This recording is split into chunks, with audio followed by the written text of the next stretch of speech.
जो उसके अंदर बातें लिखी हुई हैं, उन बातों को जीवन में समझना है, समझ करके जीवन में उस पर चलना है। रामचरितमानस का पाठ करने से हमारे जीवन कल्याण नहीं होने वाला है। रामचरितमानस के 5 दोहे केवल मनुष्य जीवन में अपना ले, उसे किसी वेद पुराण शास्त्र पढ़ने का आवश्यकता नहीं है। सारा वेद पुराण शास्त्र गद्य पद्य सारा सार भरा हुआ है 5 दोहे में।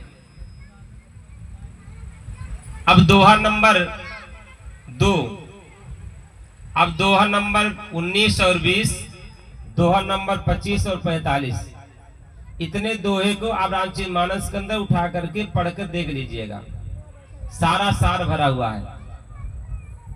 दोहा नंबर 2 क्या कहता है? सुन समझहि जन मुदित मन, मज्जहि अति अनुराग, लहै 4 फल अछत तन, साधु समाज प्रयाग। वो 4 फल की प्राप्ति होती है। वो 4 फल हमारे पूज्य बात में बताएंगे, क्योंकि समय के अभाव में ज्यादा मैं विस्तार नहीं जाऊंगा। आज माता जी का जो है पट्टी भी खुलने का समय है, बहुत सारे भक्त लोग आए हुए हैं, तो समय ज्यादा न लेते हुए मैं प्रयास करूंगा कम से कम समय लेकर के सारी बातों को समझाने का प्रयास करूंगा। अब दोहा नंबर 19 क्या कहती है? वर्षा ऋतु रघुवत भगति, तुलसी साल दुसाल, राम नाम वर वर्ण युग, सावन भादव मास। भगवान का नाम है क्या? जो भगवान का नाम है, जिस प्रकार से सावन के बाद भादव आता है, इसी प्रकार से भगवान का नाम भी वर्णों में शोभायमान हो रहा है। वर्ण है क्या? ये बात दोहा नंबर 20 समझाती है। एक छत्र एक मुकुट मणि, सब वर्णन पर 2, तुलसी रघुवर राम के वर्ण विराज 2। एक नाम पर छाते के समान विराजमान है, एक चंद्रबिंदी विराजमान है, वो भगवान राम का नाम है नाम क्या? दोहा नंबर आपका 45 इस बात को सिद्ध करती है। भगवान राम अयोध्या वासियों के हाथ जोड़कर कह रहे हैं, अयोध्या वासियों, यदि मेरी भक्ति को जानना चाहते हो, करना क्या पड़ेगा? और एक सुगुप्त मत सबही कहूं कर जोर, शंकर भजन विहीन नर भक्ति न पावे मोर। वो सुगुप्त मत है, बिना शंकर भजन के मेरी भक्ति कोई प्राप्त नहीं कर सकता है। अब प्रश्न उठता है, शंकर भजन क्या है, गुप्त मत क्या है? इस बात को दोहा नंबर 25 में सिद्ध कर रहे हैं।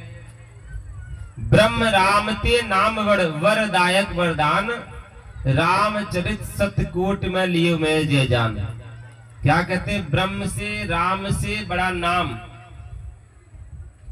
वरदायक। ब्रह्मा जी, विष्णु जी, शंकर जी 3 वरदान देते हैं। तीनों को वरदान देने की क्षमता वो नाम रखता है। और जाना कौन? रामचरित सतकोट में 100 करोड़ बार राम राम 100 करोड़ बार जप लो। पहली बात तो जप नहीं पाएंगे, यदि जब भी लिए 100 करोड़ बार राम राम, कहा 100 करोड़ बार राम राम जप लो, एक बार उस नाम का सुमरन कर लो, इतना फल देता है। जाना कौन? भगवान शंकर ने हृदय में जाना लियो मैं जिए जान। उसी नाम के प्रभाव से भगवान शंकर ने कालकूट विष को पी लिया, वो अमृत के समान बन गया। नाम प्रभाव जान शिवनी को, कालकूट फल दी नमी को। रामचरितमानस को उठाकर पढ़ के देखिए तो सही, सारी बातें आपको, सारगर्भित बातें रामचरितमानस के अंदर बढ़ी हुई है, समझने का विषय है। लेकिन आज हम केवल पूजा पाठ को ही भक्ति समझ बैठे। अरे भाई, पूजा पाठ को भक्ति समझ बैठोगे, भगवान राम लक्ष्मण को कहते हैं, लक्ष्मण भाई, इस सामने पेड़ पर कीड़ा देख रहे हो, ये कीड़ा जो है 14 जन्म तक इंद्र के पद पर रह चुका है। कहा भैया बड़ा विचित्र बात है, इंद्र के पद पे रहने वाला 14 जन्म कीड़े योनि में कहा?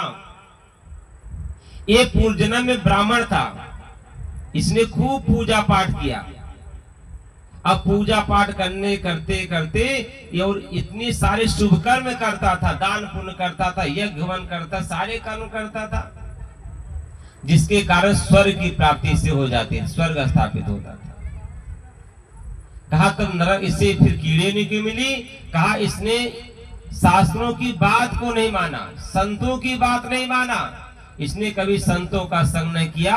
अभी आदरणीय महात्मा सुना रहे थे भक्ति के बारे में, संतों का संग इसकी सबसे बड़ी भूल है। इसने संतों का संग नहीं किया, अहंकार में रहा कि मैं पूजा पाठ करूंगा मुक्त हो जाऊंगा, कभी मुक्त नहीं होगे, स्वर्ग चले जाओगे फिर नरक में आओगे। हम माँ की उपासना करेंगे, माँ की उपासना के द्वारा हमारी भौतिक कामनाओं की पूर्ति हो जाएगी, और ज्यादा शुभ कर्म करें, और ज्यादा अच्छा काम करेंगे, स्वर्ग चले जाएंगे, इतना काम होगा बस।